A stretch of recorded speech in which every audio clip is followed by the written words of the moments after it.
আমি কসম খাইয়া কইতাছি আমি আর ওই বেঈমানের নাম জীবনে মুখে আনবো না। তোমার প্রেমিকের হাত ধইরা এই নিষ্পাপ একটা শিশুর সাইরা তুমি চলে গেছো। আজকে যদি আমি তোমার আবার গ্রহণ করি তাহলে এটা একটা অন্যায়ের প্রশ্রয় দেওয়া হইব।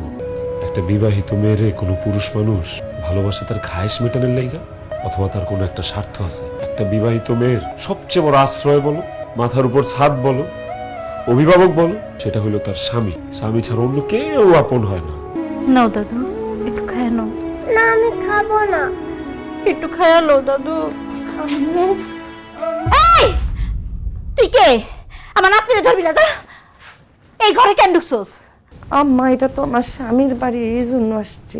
না, এটা তোমার স্বামীর বাড়ি না। যেদিন তুমি রাইতের অন্ধকারে তোমার প্রেমিকের হাত ধইরা এই নিষ্পাপ একটা শিশুর সাইরা তুমি চলে গেছো, সেদিন থেকে আমরা সবাই তোমার বউ পরিচয় মন থেকে মুইসা ফেলেছি। এখন তুমি